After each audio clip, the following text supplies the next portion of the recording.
Um, Happy New Year, everybody. Hope you had a good Christmas.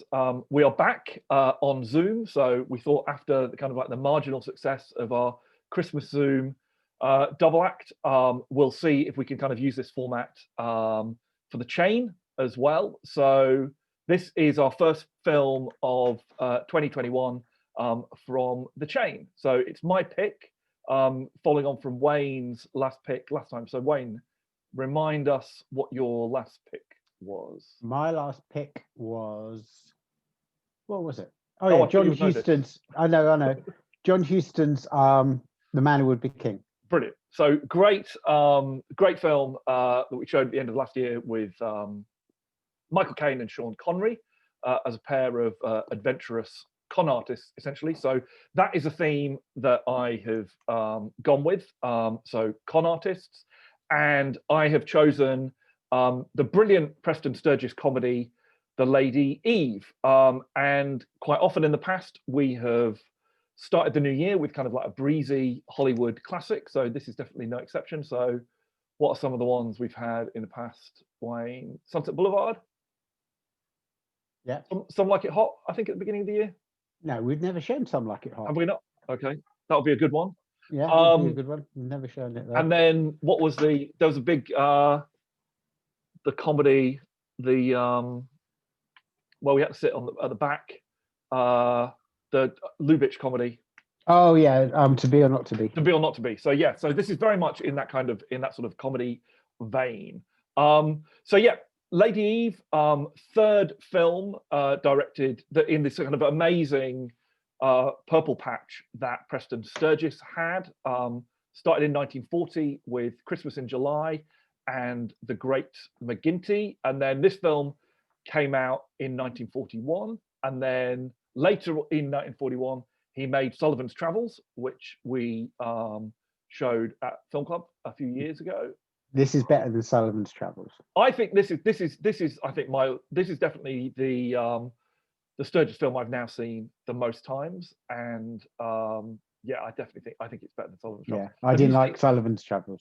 Have you seen any of the others? So like, no, I haven't. So after this, you've got The Palm Beach Story, Miracle of Morgan's Creek, Hail the Conquering Hero, and he made all of those by 1944, and then his kind of career sort of fizzled out. And Andrew Sarris, the film critic, called it one of the most brilliant and bizarre bursts of creation in the history of American cinema. So if you've not seen, well, Wayne, I lent you the DVD from my box set. So if you want to watch any of the others, they are there at your disposal. But they're all very, very easy to find. So yeah, like I said, this is the one I've seen the most times. I think, like all good comedies, it rewards multiple rewatching. So maybe don't just rent it, maybe buy it. Yeah, I suppose say what well, you know, you get these DVDs pretty cheap now. So what's the plot? So Henry Fonda plays Charles Pike. He's the heir of a brewing fortune who's returning from an expedition up the Amazon. On the way home, he meets Barbara Stanwyck, who's a con artist, with her dad, played by Charles Coburn. And basically, they spot Fonda as an easy mark, but then Fonda finds herself falling for Stanwyck finds herself falling for Stanwyck finds herself falling for Henry Fonda, and yeah, very much screwball comedy. Peter Bogdanovich, of whom more later, has a great definition of screwball comedy. He calls them romantic comedies with farce overtones, and I think that is definitely what you get here. I don't know, Wayne, if you've seen Henry Fonda in sort of like comedic roles before, but I think no. Yeah, so I think if you're used to, I think he's really great in this. I think he was maybe the weak link. Right. I think he's terrific in this, and you know, if you're used to seeing in more serious roles, you might be surprised quite how many pratfalls he has in this. Barbara Stanwyck is brilliant. I think she's basically becoming my sort of like favorite classic Hollywood actress. Just in terms of like context of this role in her career, the year before this, she made Remember the Night, which is a good Christmas film. So watch that now. Still feeling seasonal. That was written by Preston Sturges. And then in the 1941, same year as she made this, she worked with two other like amazing big time directors. So she made Meet John Doe with Frank Capra, which has also got a bit of a Christmassy tone, and Howard Hawks' Ball of Fire, another really great screwball. And so just I read the Barbara Stanwyck entry in David Thompson's biographical dictionary film, and in that he writes that about Stanwyck in the 1930s and 40s she was delectable, a stirring mixture of toughness and sentiment, a creatively two-faced woman. And basically that's what she is in Lady Eve. So she basically plays kind of two roles, I guess, to some extent in this. Yeah. What's the Barbara Stanwyck film we showed? The really early one. Oh, is it Babyface? Babyface? Yeah. Is it Babyface? Yeah. That was great. Yeah, that's great. I think she's just does comedy, does hard boiled, and yeah, just very. I saw earlier this year, last month, Clash by Night, which is Fritz Lang film from the 50s, and with young Marilyn Monroe, and she is brilliant in that. And I think what's really good in this role is she kind of like always has the upper hand. So like in quite a lot of these sort of 1940s films, you have these sort of strong-willed, independent female characters, but then in the sort of like the last moment of the film, they end up, gonna, get married, or very much sort of like fulfill the kind of conventional 1940s sort of gender stereotypes, and that doesn't really happen here. She's definitely always got that upper hand. And because I've only really seen Double Indemnity before, I realise now what a great disservice that wig did her in that film. Yes, that is. I've seen her in 2 other films now where she hasn't had a terrible wig. Yeah, definitely. And it's like watching a different actress. Yeah. So script, very, very funny. Great one-liners. Quite a lot of double entendres. Slightly surprising that it got through the production code. And I did notice them.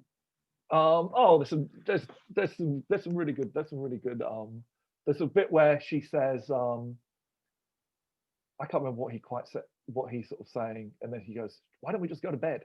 Oh yeah, that. Yeah. So what's interesting That's about more of a Sturges? single. It's like even more surprising then that they got it through the censors.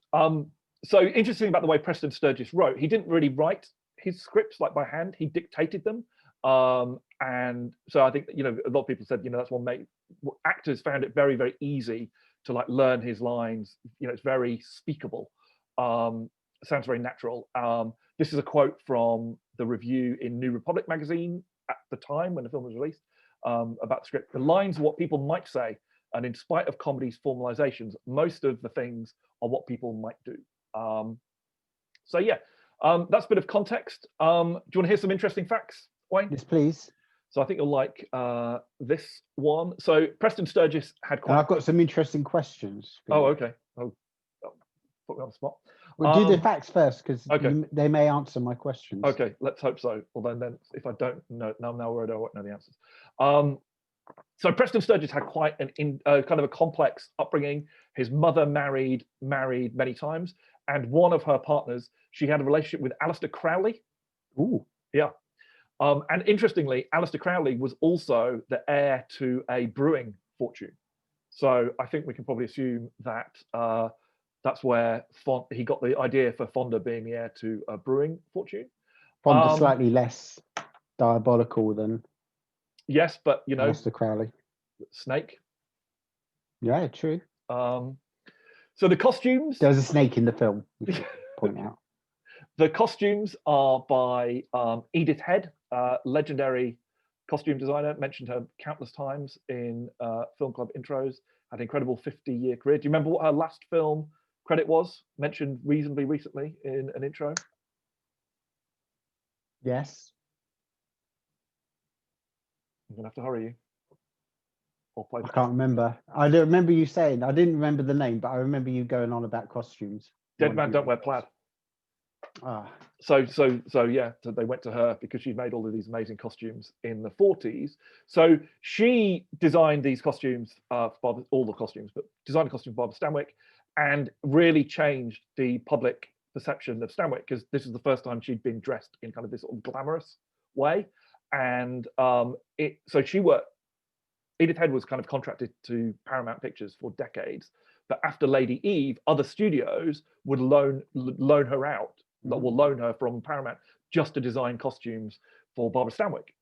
And as a kind of a return, kind of in gratitude, this is a thank you present really for sort of changing the perception, making these amazing costumes. Stanwyck paid to get Edith Head's teeth straightened. That was nice. What a nice gesture. And then another Edith Head fact. So yeah, there's a snake in the film, and she designed a diamond necklace that would be worn by the snake. But they couldn't film it. They couldn't find the neck. Yeah, exactly. It kept falling off. And she called that one of my few costuming failures. And basically the inability to film the snake well. So you remember the opening credits of the film? So yeah, it's kind of an animated snake. Oh, is it animated? So that the cartoon snake. The cartoon snake. Right, yeah, gotcha. Yeah, no, the snake in the film is a real life snake. Yeah, I thought in the opening credits, it's animated, and they were done by the Looney Tunes team. And then she should have done a little bow tie. Well, she failed. She tried her best. And then just another interesting thing about the way Preston Sturges worked is he made all of these films in close succession, and he had this amazing stock company of actors. So he used again and again. You see them cropping up in bit parts, and he almost always gives them kind of like a juicy line or two. And the reason for that, and this is something I learnt from the new Criterion Lady Eve Blu-ray. Basically, if you were a standard extra on a film, you only got paid for the week that you were working. But if you had a line in the film, you would get paid for the whole shoot. So this is a way for Sturges to kind of like do a favor to his mates, basically. But also, I think it really enriches the films as well. So that's all of my interesting facts, Wayne. That was quick. Well, that's the way these intros should work, Wayne. Short and snappy. Nobody wants to watch us for more than 15 minutes. Not unless we've got interesting facts. Well, there's a limit. I think there's a limit even to the fact level. So, what are your questions? And that's my question was, I wondered if, like I said, I didn't love Henry Fonda in this. I thought he was okay, but I think this is going to be a common complaint. I would have quite liked to see like Cary Grant or James Stewart in the lead. Maybe I'll just choose a Cary Grant film next. Yes. That'll solve everything. Yeah. But I wondered if he muffed his first line in the film, because when I started watching it, it seemed to me he got the first line wrong, and I thought this doesn't bode well. I can't remember the first line of the film, but I do know he's kind of agreeing with he's been shown the snake in the box, and he said it eats this and eats that, and he says, "Oh, it's something like I will do that," and it doesn't really tally with what the guy's just told him. And then the guy says, "And then you must feed him this," or something. He says, "Yeah, I'll do that." And the second time he says it matches the dialogue. And I wondered, did he just say it by mistake the first time and they just kept running? So I know that the way Sturges filmed, he used a lot of like kind of like wide sort of like master shots. So a bit more, I suppose, theatrical rather than kind of cut between people. And I've definitely, if you watch at the beginning of Sullivan's Travels, where they're all in the office and he's trying to convince them he wants to make this film, there's definitely a line in there where one of the actors kind of almost loses it because they're basically just filming it all in one go. So it might have been a similar thing. So we agreed he got he made a mistake. He got a line wrong. Yeah, that's a definite. Yeah. My other question. No, it's not a question. It's more an observation. Okay. Hudsucker Proxy. Yes, definitely. Hudsucker Proxy. Yes. And the pickup where she's observing how the various women are. That's very similar to the two guys at the bar. Yeah. Talking about Jennifer Jason Leigh, and they're comparing themselves to gazelles. Yeah, definitely. I think past lives. I really want to watch Hudsucker Proxy again, because so just the other week I watched Meet John Doe, the Frank Capra film with Stanwyck that I mentioned earlier. I watched that for the first time a couple of weeks ago, and that that is just like Hudsucker Proxy all over. You know, like the kind of and especially the sort of the bosses and all that sort of stuff. So yeah. And who's in that? Is that Barbara Stanwyck again? That's Barbara Stanwyck and Gary Cooper. Ooh. Yeah. A proper leading man. Yeah, really good. Any other questions? No, I don't think so. I can't even read the name now. Okay. It's either Eric Blore. Eric Blore, yeah. Yeah, he was my favourite. Yeah, he's brilliant.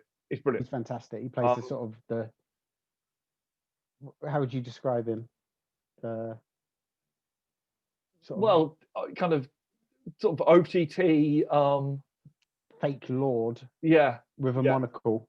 He's just brilliant. And that was his actual monocle. Eric Blore was a full on monocle wearer. As was the other guy as well, wasn't he? I think so. Yeah. The dad character. He was fond of a monocle as well. I think that was Charles Coburn. Yeah. Okay, so look, I told you, I watched these DVD extras, and I was sending you some clips yesterday that I just recorded off my phone while I was watching them on the telly, and I thought people might be amused to see these. So Criterion Collection, like all of us, have been reduced to using Zoom to make their DVD extras. And who Wayne is the king of the DVD extra? Peter Bogdanovich. Peter Bogdanovich.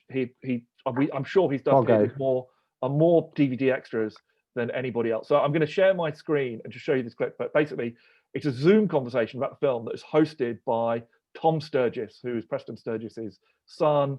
Leonard Maltin's there. James L. Brooks, the film director's there. Some other critics, and eventually Peter Bogdanovich. But these are some highlights of this. So hang on, let me share my screen. Hi, Leonard. Leonard, hi. She's Leonard up there. Doesn't have his earphones on yet. Oh. Leonard, are you hearing us yet?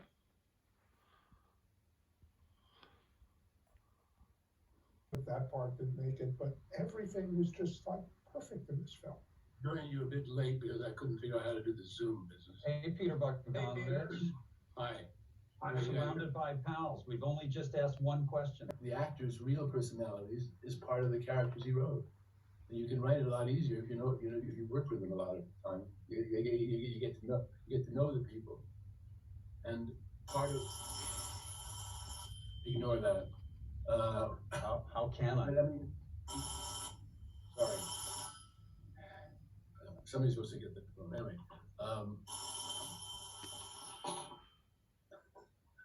That takes care of that. Lady Eve was described by Barbara Stanwyck as being like a carnival set where nobody ran to the trailers, and that's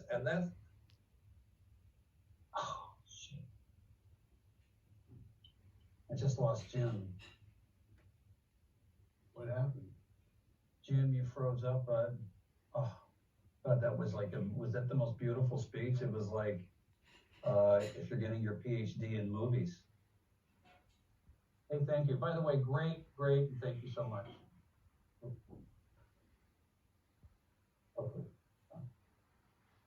Okay, so he's lost his internet connection. It just went out, and he doesn't know when that might come back. So I suspect they can't wait. That's Criterion. That's Criterion. You expect a bit more. You just thought they'd either wait or just risk it and get them all in the room. Oh no, I think with that age bracket. Were you not a bit disappointed? I was surprised, but actually, I mean, it's a 45-minute content-wise. Because they're not cheap Criterion DVDs. They're not cheap. Well, Blu-rays. Yeah, they're not cheap, and it's a good conversation. I was a bit surprised just quite at how amateurish it was, and even but it's good. We're all struggling during these trying. But I wonder if they'll do maybe they'll do another version. I don't know, because at the end of it, he's very much like it's like recorded during the COVID pandemic of 2020. Right. Okay. So there we go. Well, we had the discussion. They like to keep They like to keep the grain in their black and white films, so they're all for authenticity, aren't they? They certainly Criterion. are. They certainly are. So there we go. That is Preston Sturgis's The Lady Eve. Hope you enjoy it. We'll put links on the website to where you can stream it. Any thoughts, Wayne, on links into next time? some thematic Well, things? I've just scribbled down a few things. It's a bit tricky with this one because obviously we can't do money again. So we've just done money and con swindles. So I've got cruises. Yep. Films on boats. Babs. Another Stanwyck film. Stan, you perfect. Yep. Yeah. Hank. Yep. Another Fonda. Yep. Preston. Another Yeah. Preston. Okay. Without spoiler alert, bigamy. Or the other one I've got is beer. Yes. Oh well. Yeah. Great. Not the. Have you got any ideas of links? I hadn't really thought. I was relying on you, but I could. that's No, all I've well, definitely come up boats. with. Kind of, sort of like a card sharky sort of cards sort of thing. Well, you've just done Conmen. Yeah. True. Anyway, we will think of It's a bit something, tricky. and within 2 weeks we will do this again. Anything else you wanted to say, Wayne? No, just that I genuinely enjoyed this film, and I didn't think I would, because I don't always enjoy The films that I like. your choices. Yeah, There we go. I did. I thought this was great. No, and I think Get past the opening line from Fonda. He's a bit shaky at the start, and then it's great. well, no, and a great comedy to start the year with. So, and hopefully, yeah, this will set the tone for The hopefully more snake shitful- subplot got a bit forgotten, didn't it? Let's move on.